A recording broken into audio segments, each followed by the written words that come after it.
Vamos lá, né, gente? Boa noite. Boa noite. É um prazer a gente estar podendo retornar aqui, né?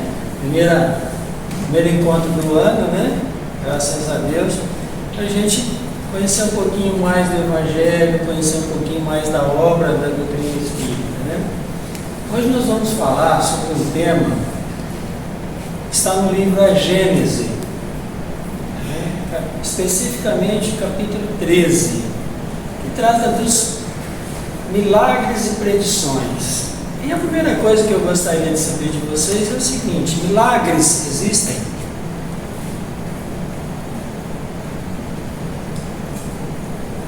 Existem milagres? Qual que é a definição de milagre? Uma coisa fora do comum, espetacular, fora do entendimento? Seria isso. Então, milagres existem. Tem coisas que fogem ao nosso entendimento? Tem coisas que são maravilhosas? São. Mas elas são milagrosas? Ou elas só são diferentes porque a gente não sabe como acontece?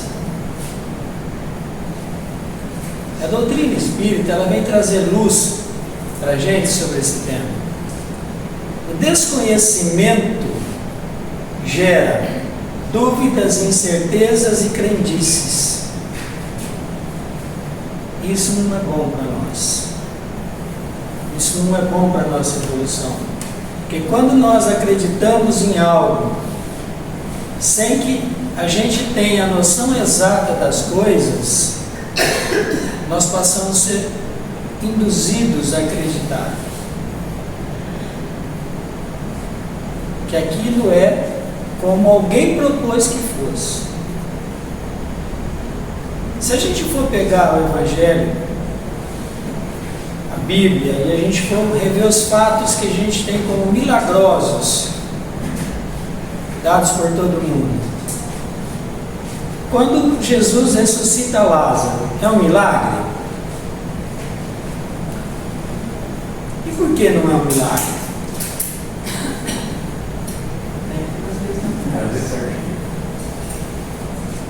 Por quê? Por duas razões. Nós somos seres espirituais, não somos? Habitando um corpo físico temporariamente. Nós, enquanto espíritas, aprendemos que nós retornamos sempre ao corpo físico para adquirir experiências.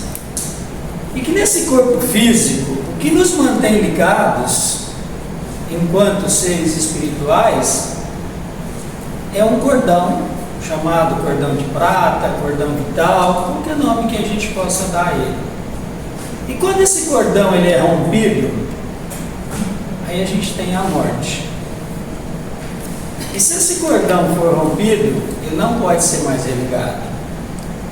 Então, do princípio espiritual, nós temos que Lázaro não estava morto. Se ele não estava morto, ele não poderia ser ressuscitado. Ele estava numa condição aparentemente de morte, que hoje a gente conhece como uma doença chamada catalepsia. Jesus transformou a água em vinho. É um milagre? A ciência hoje nos mostra que é só alterar a composição de algumas substâncias que você muda, né? Se a gente pegar a água que nós conhecemos e acrescentar mais um átomo, ela se transforma em ácido sulfúrico, a mesma água. Então é apenas propriedades sendo modificadas.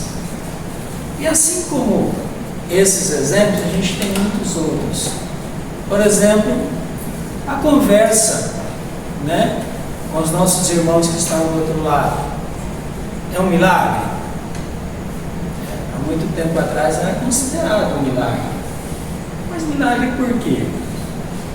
Porque a gente não conhecia as leis que regem os dois universos, o espiritual e o físico, corpóreo, que nós habitamos temporariamente. Se fosse possível milagres, seriam obras de quem? De Deus. E Deus faria milagres para quê? A gente não aprendeu que as leis criadas por Deus são imutáveis. Elas não mudam. E elas servem para tudo na criação. Se Deus fosse fazer algum tipo de milagre, Ele teria que modificar as suas próprias leis. E por que Deus modificaria as suas próprias leis? Para atender o pedido de alguém? Para mostrar o seu poder? Qual a necessidade que Deus teria disso? Nenhuma, né? E coisas que nós, há 100 anos atrás, jamais pensaríamos, e a gente diria que era um milagre. Há 100 anos atrás, quem pensaria que era possível ter uma aeronave transportando pessoas dentro, voando como um pássaro? Era possível? Não era possível imaginar, né? E falar com uma pessoa do outro lado do mundo, conversando com ela como se estivesse presente? Nem no Jornada nas Estrelas, que a gente assistia quando era pequena, né? A gente assistia, a gente achava que aquilo era uma ficção, uma invenção impossível. Hoje é possível, não é? A gente pega um celular ou um computador e a gente conversa com outra pessoa, de quer que ela esteja do outro lado do mundo, em tempo real. E a ciência nos mostra a cada dia que isso é possível. Ou seja, não são milagres aquilo que nós desconhecemos, apenas desconhecimento das leis que regem esses fenômenos.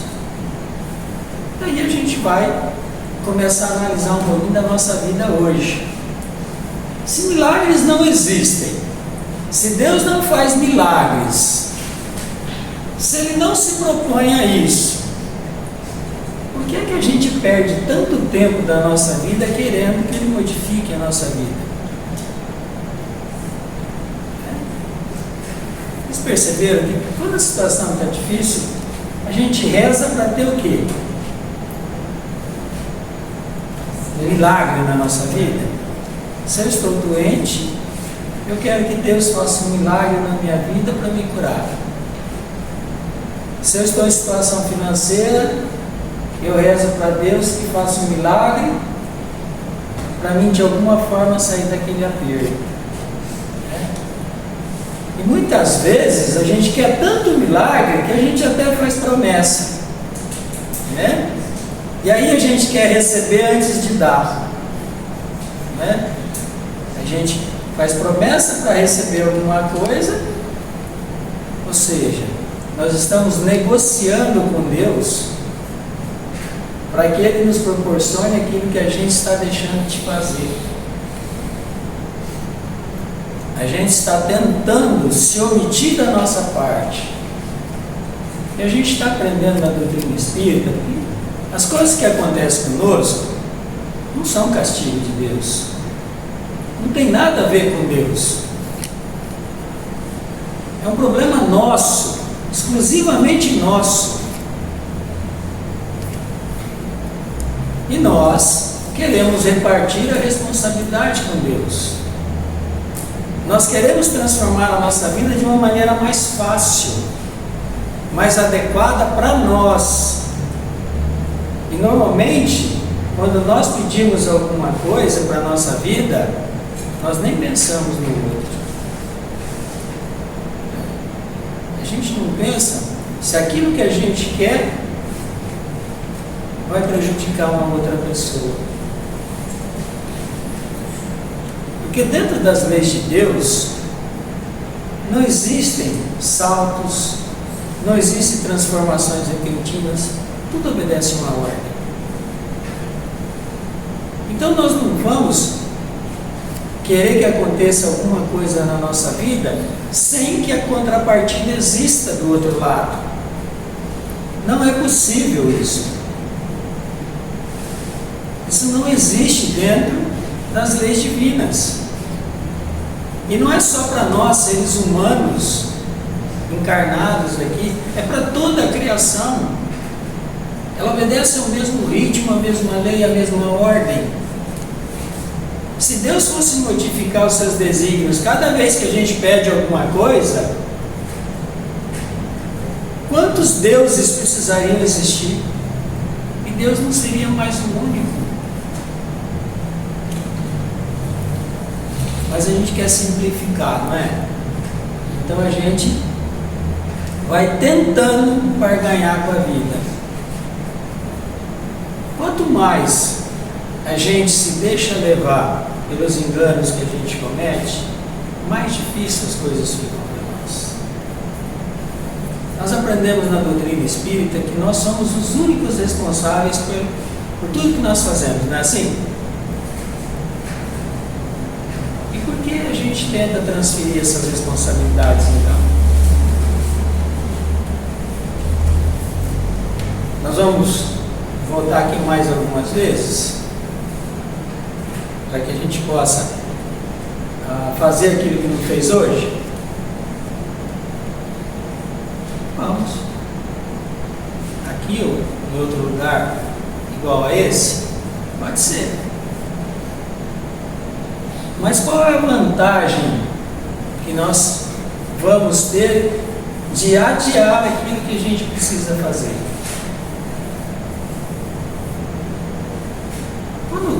A gente aprende sobre as leis de Deus e a gente vai aprendendo pouco a pouco, se melhorando como ser humano, nós vamos entendendo o tamanho dessa criação, do qual nós fazemos parte. Nós vamos entender todas as leis de Deus? Jamais. Se isso fosse possível, quando a gente se tornar um espírito puro, a gente também se tornaria um Deus, não é? Isso não é possível porque Ele é único. Então nós jamais vamos ter acesso a todas as informações, a todo o conhecimento de Deus. Mas à medida que nós nos desenvolvemos, que nós crescemos, que nós melhoramos, nós vamos adquirindo novas informações. Assim como hoje a gente sabe que a comunicação entre os dois planos da vida, ela se dá normalmente. Que nós não morremos e a vida continua. E como é que a gente se comunica com o outro lado, então? Como é que os espíritos se comunicam?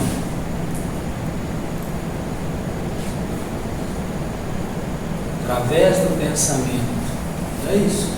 Então nós podemos estar encarnados e os nossos irmãos desencarnados, nós vamos estar nos comunicando através do pensamento. Ah, mas eu não lembro da conversa que eu tive. Tem necessidade? O Rogério falou para a gente agora há pouco na oração, né? Que as coisas acontecem para a gente conforme o nosso merecimento. Se tiver necessidade, a gente vai lembrar da conversa. Senão,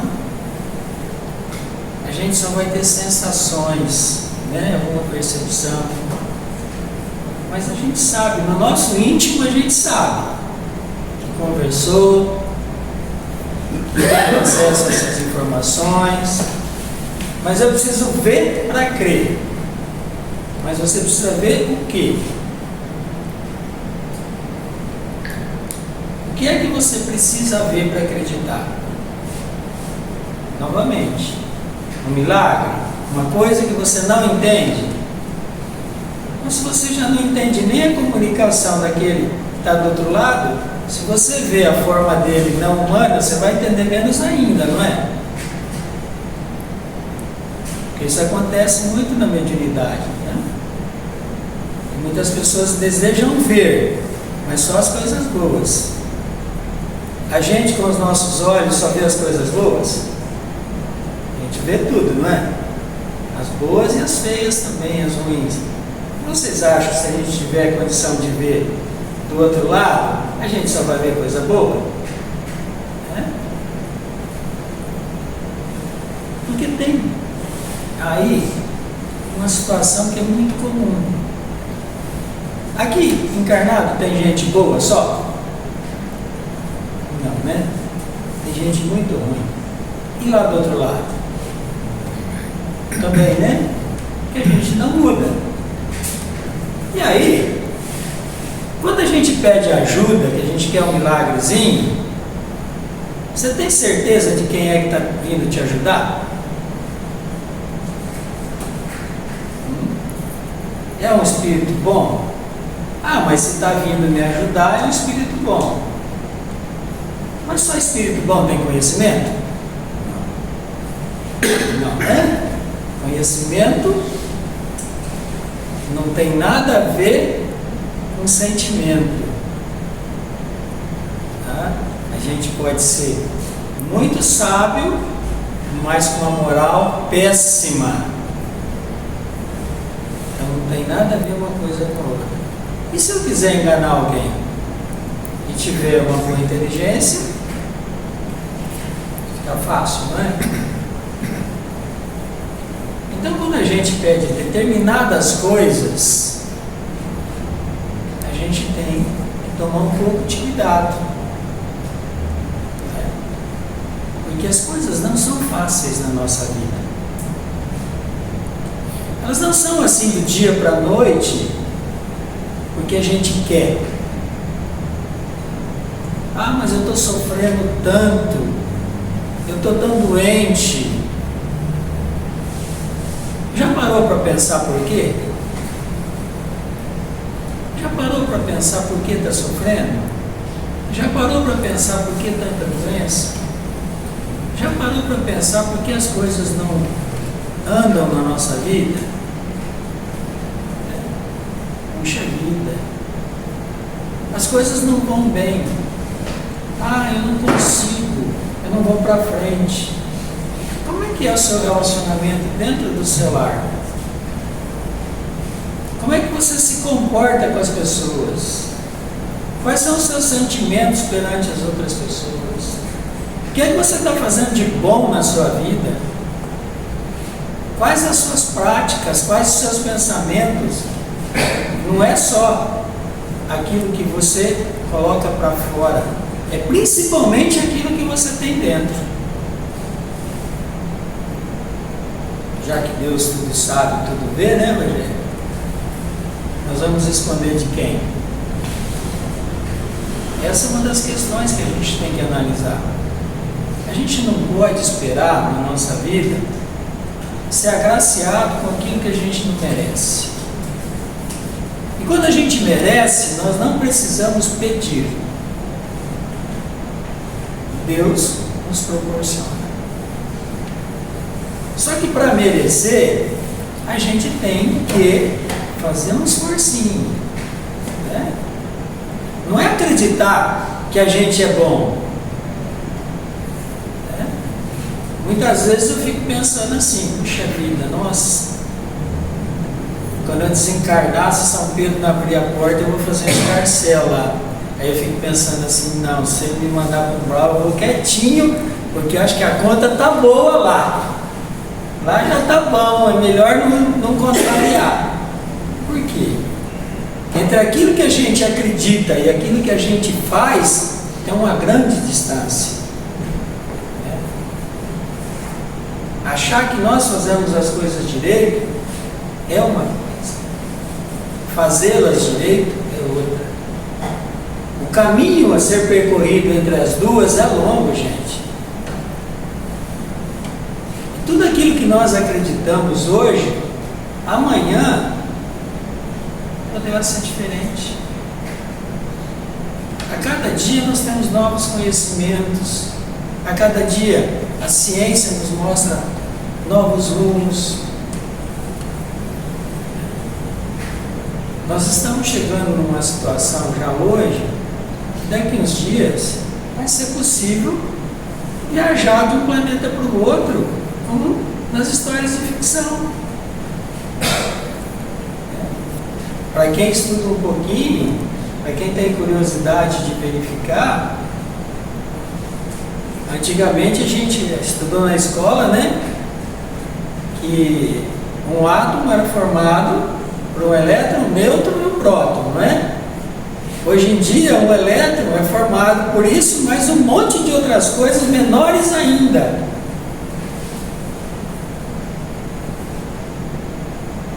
E aí, a gente começa a pensar nessas coisas. Se nós não conhecemos nem aquilo que a ciência pode provar ainda, como é que nós vamos conhecer as coisas de Deus?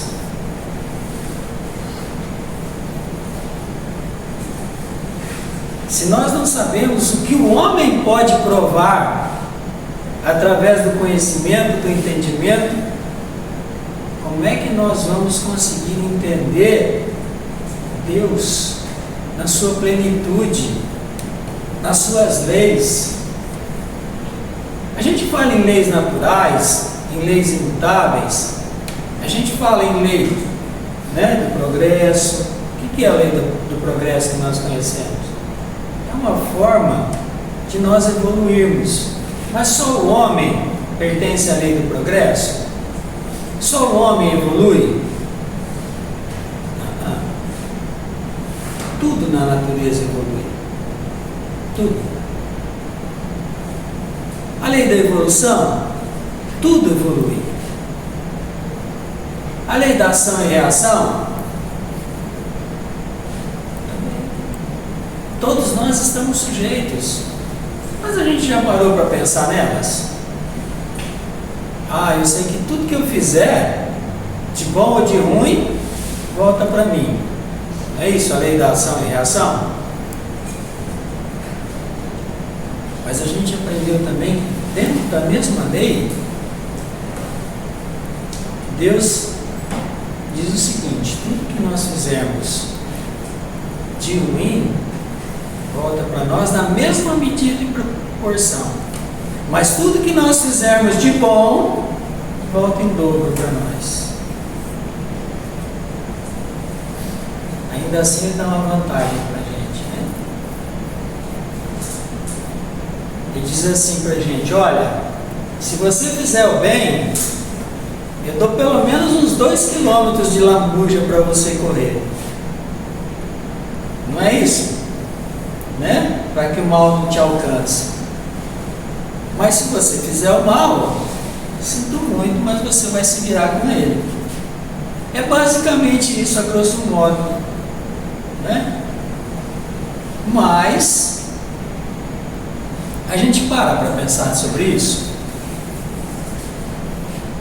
A gente acha que essas coisas são muito bonitas e muito interessantes nas palestras.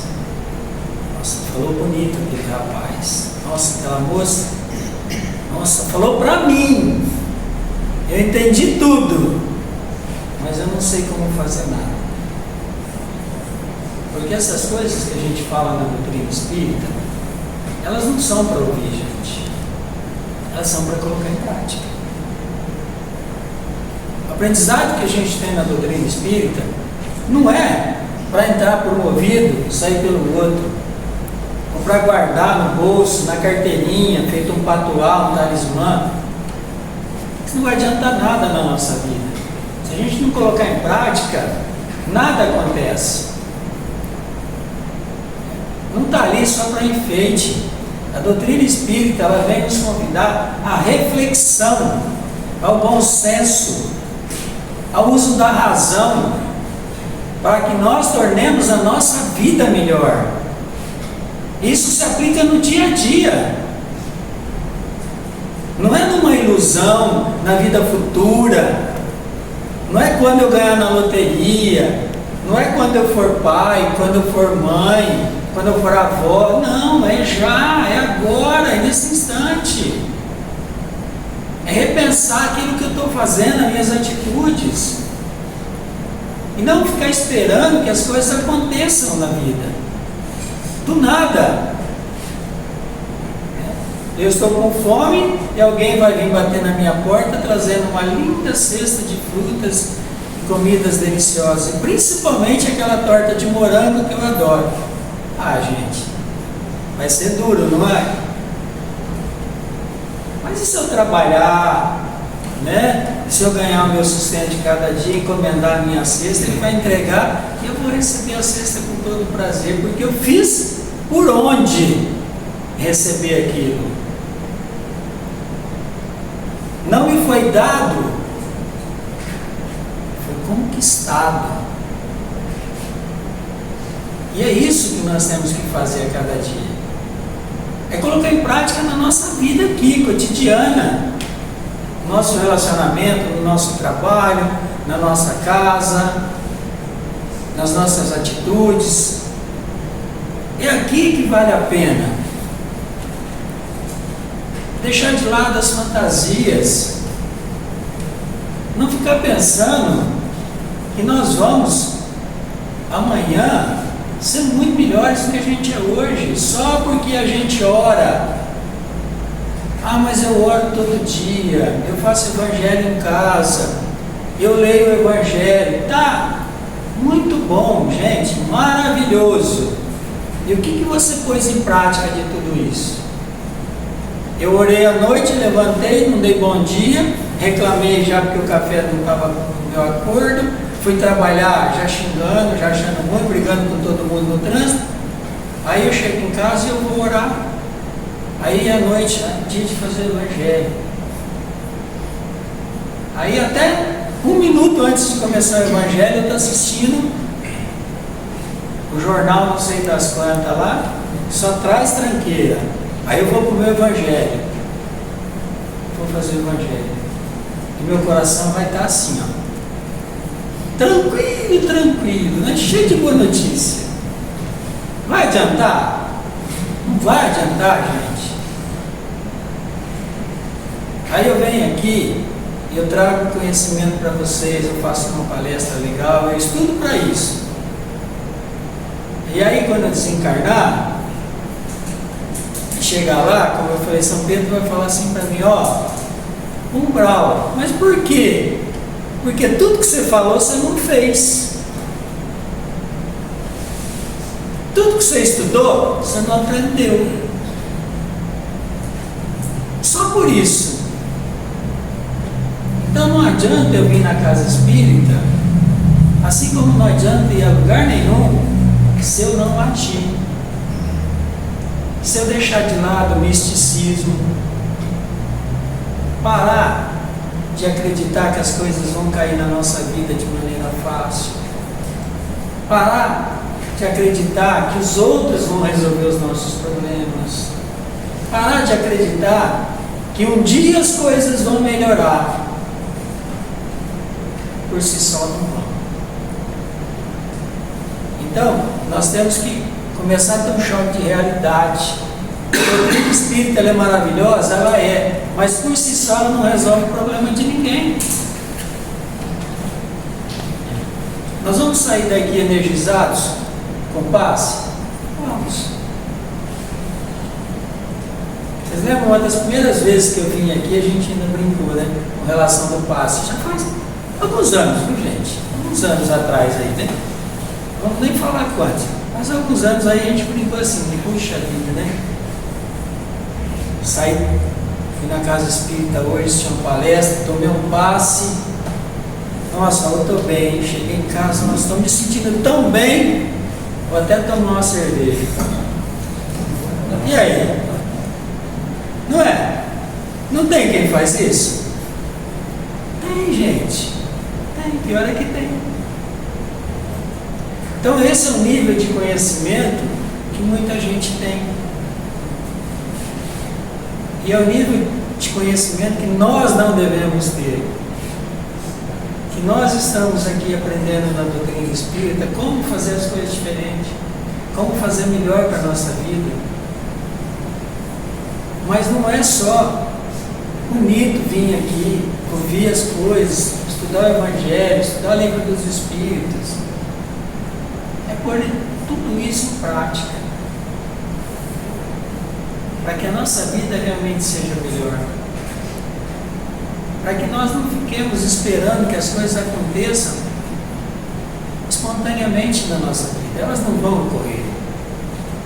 A menos que as nossas ações permitam que elas possam acontecer, nós vamos continuar no mesmo lugar. O Espírito não retrocede? Não.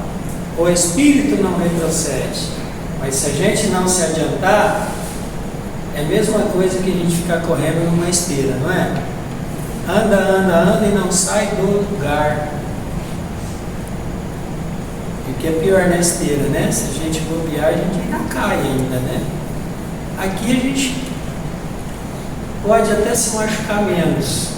A gente vai cair também? Vai. Mas Deus dá a oportunidade da gente se levantar e refazer todo o caminho que a gente fez errado para que a gente faça melhor. Então, de lição de hoje, para reflexão, não existem milagres. Não existe nada de graça na nossa vida. Não existe nada que não seja necessário para nós. E tudo isso só vai chegar até nós através do nosso esforço. De resto, não adianta a gente perder tempo e ficar pensando, não. Aquilo que nós não conhecemos hoje é porque foge da nossa compreensão. Mas se nós procurarmos conhecer, estudar, aprender, nós vamos chegar a compreender aquilo, o porquê daquilo e a razão. E é isso que nos convida a doutrina espírita, né? A aprender o porquê nós estamos aqui. Qual a razão da gente estar encarnado hoje? Por que é que nós estamos aqui em transição aprendendo? Isso a doutrina nos traz, nos mostra, nos auxilia a entender e melhorar como seres humanos. Eu acho que é uma boa reflexão para a gente, não é? Que Deus nos abençoe, nos permita ter mais uma boa semana de paz, de tranquilidade, de saúde, nos oriente sempre para o melhor e principalmente nos conduza nos caminhos do bem, da harmonia e da paz.